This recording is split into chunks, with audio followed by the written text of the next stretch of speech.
Clare Finn, vous êtes docteur en histoire de l'art, diplômée du Royal College of Art de Londres. Vous avez consacré votre thèse au sujet suivant, donc Picasso et les objets d'orfèvrerie réalisés en collaboration avec François Hugo. Et vous avez écrit un essai dans le catalogue Picasso Sculpture sur les fontes réalisées pendant la guerre, les fontes de Picasso, sujet dont vous allez nous parler à nouveau aujourd'hui. Thank you very much. I'm going to start with an apology for, one, keeping you from your lunch, and two, being tactless enough to mention the war. Okay, here we go in 15 minutes. Stories of Picasso's casting during the war emerged only after the liberation. The first to publish an account were Harriet and Sidney Janis, in their exhibition catalogue, Picasso, The Recent Years, 1939 to 1946. They include a grainy photograph with this caption. Brazai's account, his reaction to seeing bronzes in Picasso's studio in September 1943, was published only in 1964 in his Conversation avec Picasso, be it written up from notes made contemporary to the observations. So both accounts originate from Picasso, and both give the activity an air of mystery. They mention forbidden metals and clandestine deliveries. But what actually went on? In the catalogue for the Musée Picasso's current exhibition, I briefly chart Picasso's bronze casting before the war. Then, with the Valsuani Foundry's closure in 1940, to continue a program begun before war was declared, I follow Picasso's change of foundries, first to the obscure caster Guastini, and then in 1941 to the foundry of Emile Rubicki. Picasso continued casting into June 1942, and perhaps a little beyond. When he stopped casting, coincided with an ordinance enabling the German military authorities to close any enterprise they felt was non-essential to the war economy.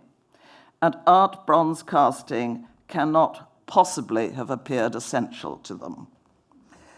But Picasso's decision to stop may have been influenced more by the wider war economy than by specific legislation. So here I wish to give you a broader picture.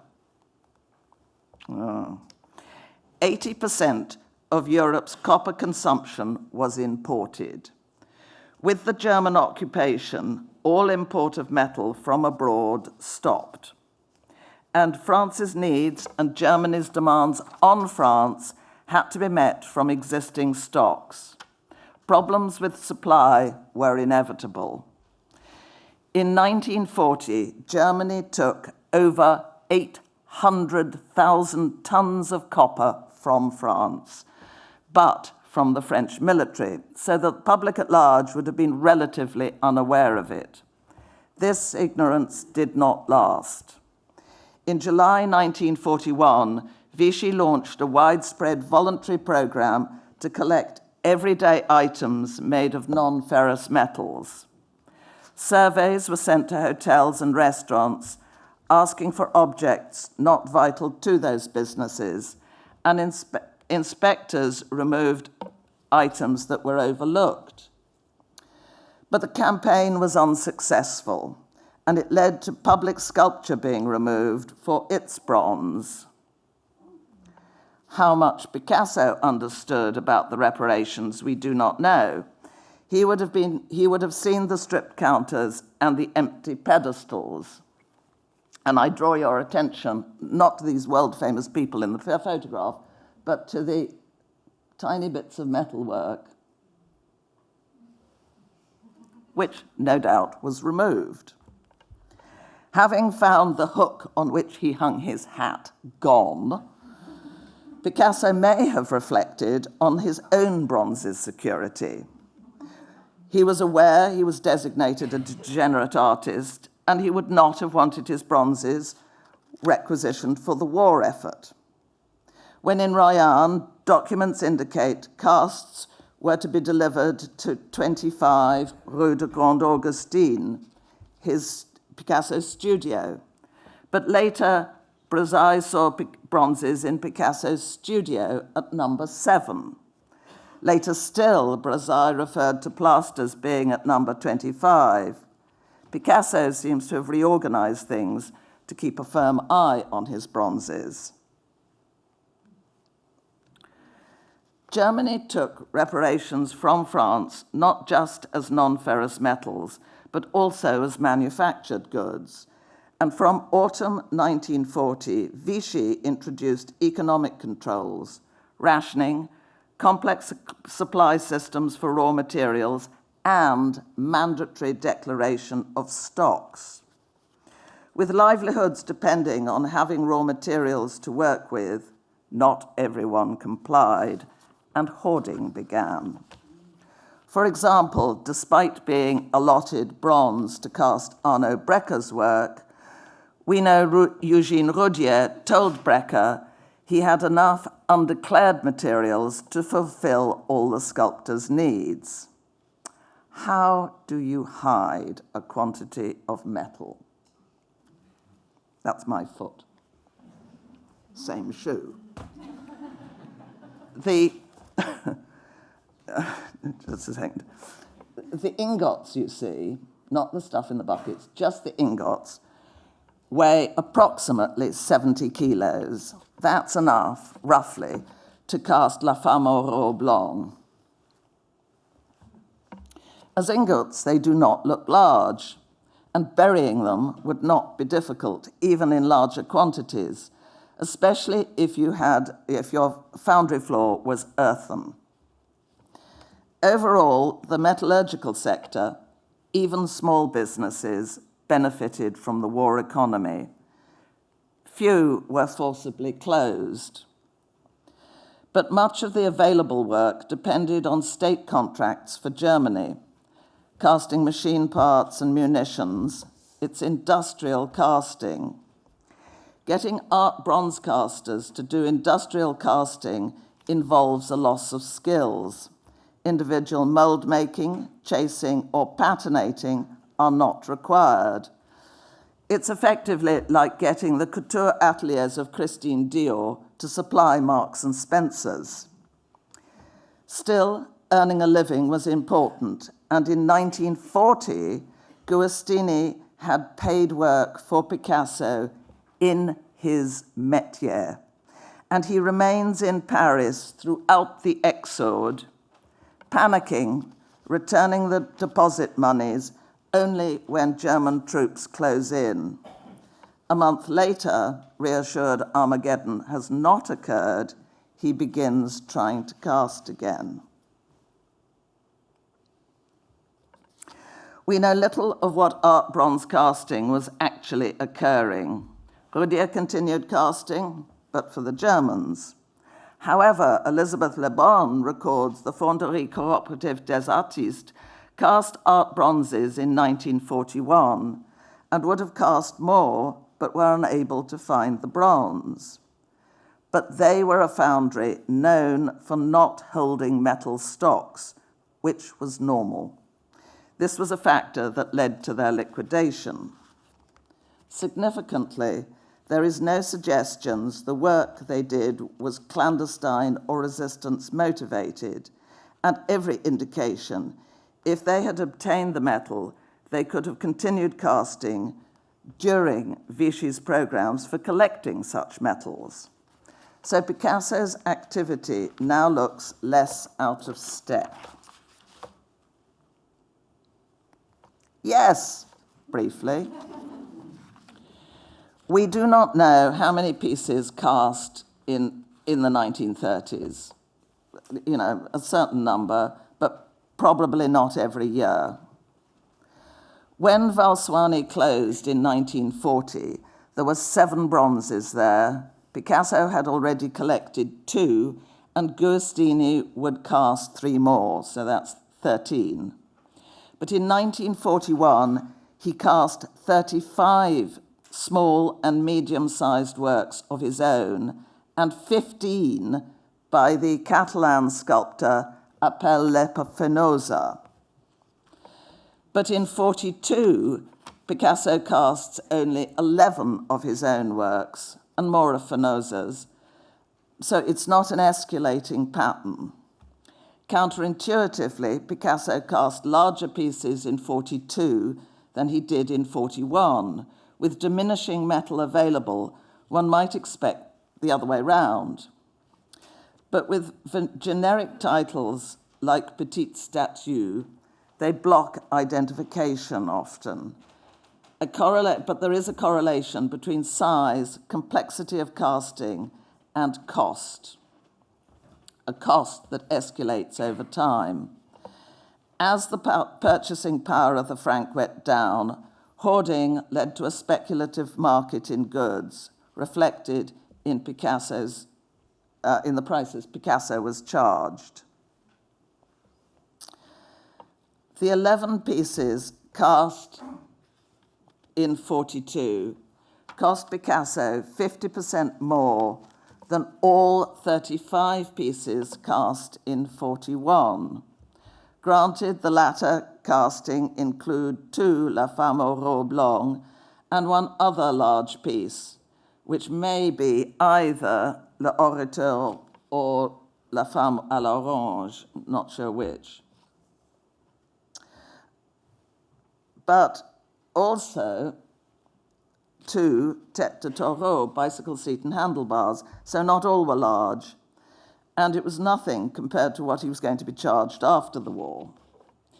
In April 1943, Rubicki cast pieces in plaster, not bronze, for Picasso, charging him a figure that was 80% of the total sum he had charged for casting 35 pieces in bronze in 1941.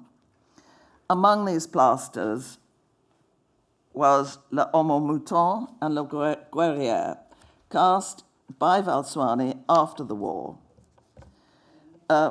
Picasso disputed the cost and paid Rubicki less than half.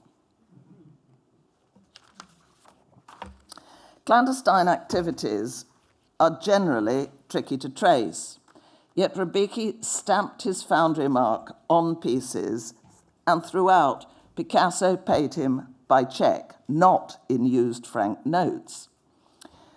Picasso recorded the bank and the check number on each invoice. Laws enacted in 1940 and 1941 stated payments in excess of 3,000 francs, which these were, be made only by check, so that's in line with that. Presumably, Rubicki banked these checks, and they both leave a conspicuous paper trail should the relevant authorities wish to look into it. In the April 1943 work is the last we can trace Rubicki did for Picasso, but it indicated he, and at least some of his workforce, were still available to Picasso. They had not closed nor complied with Prime Minister Pierre Laval's June 1942 request to volunteer for work in Germany. Rubicki probably cast for Picasso for as long as his metal stocks lasted, doing other work when they were gone. The rise in cost also being a measure of desperation. He must have risked a fair bit delivering the pieces. At last, something clandestine. Vichy's requirements to declare, donate, or register non-ferrous metals would make openly transporting a degenerate artist's bronze sculpture troublesome at best. Zervos had carried pieces left at Valsuani's by metro. Though Lecoq was left with Merrick Gallery, it was too large. But if that presented problems, 2 years later, transporting 2 La Femme aux Robes Longues, which is 2 centimeters shorter than I am, must have indeed been challenging. as the war drew to a close in 1944, it is industry, this group, that shows the change in attitude to acts done to cling to livelihoods in troubled times. They encourage their members to compile dossiers on their resistance activities, suggesting that maintenance of illicit stocks was a resistance act. Hiding stocks of metal did deny Germany access to economic resources, but I very much doubt that Picasso or Rubicki were conscious of doing so while they were doing it. There is unquestionably more work to be done on this period, but I hope I have here shown a different light on a dark and obscure time. Thank you.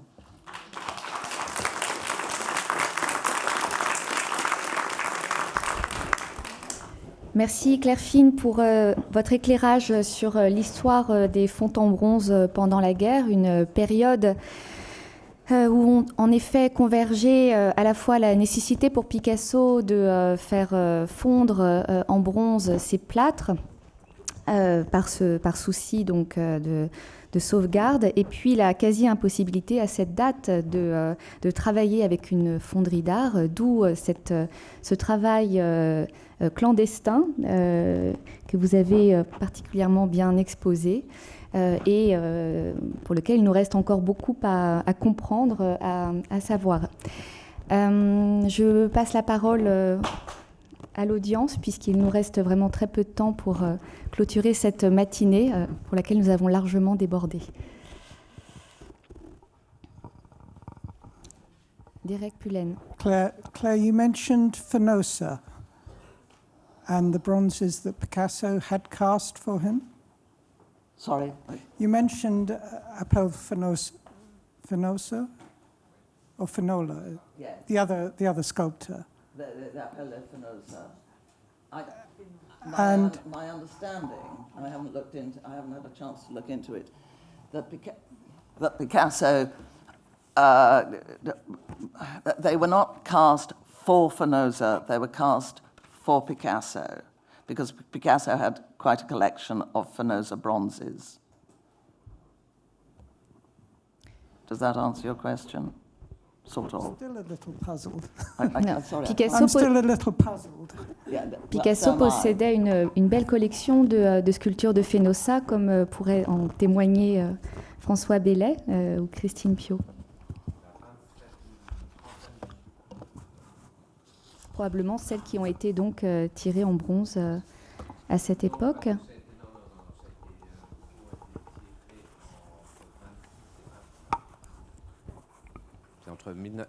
Les sculptures qui ont été chez Picasso ont été tirées entre 1926 et 1929, en pièces uniques, pour aider Finosa. Christine Pinault a quelque chose à dire à ce sujet.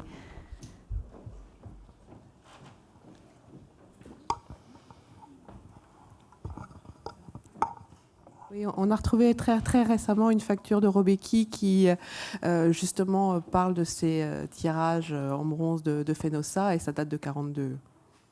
La facture, en tout cas, date de 42. Mais il n'aurait peut-être pas attendu quand même. On ne peut pas imaginer que Rubicki attende 5-6 ans avant d'envoyer ses factures. That's right, yes. Une vingtaine, non?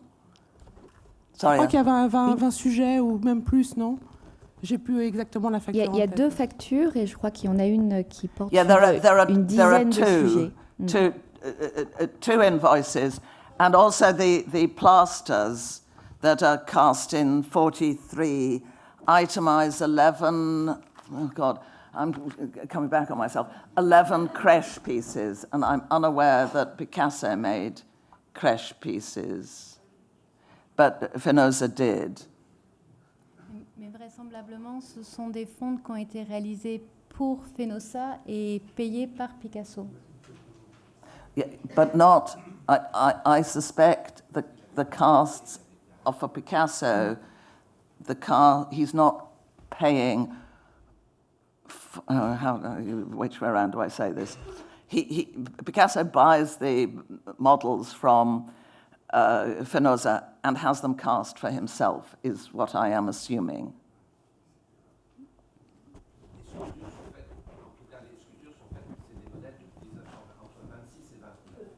Oui. Les modèles ont été, puisqu'il va y avoir une exposition Finosa importante, les modèles sont créés en 1926, entre 1926 et 1929. C'est des modèles uniques.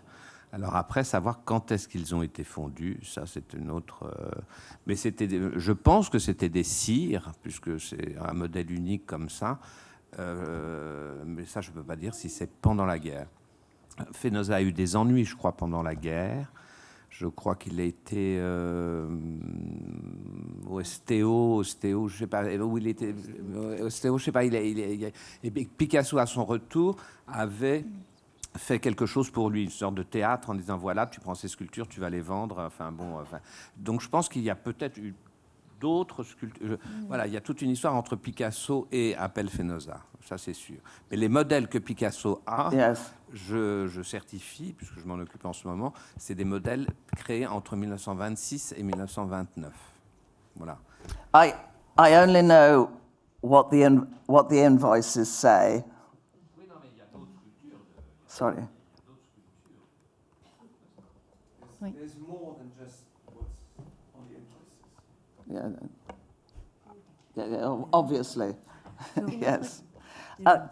Can I answer a different question that I was asked before the talk? Is what evidence have I found of saboteurs being motivating the casting? And unfortunately, I found it not one way or the other.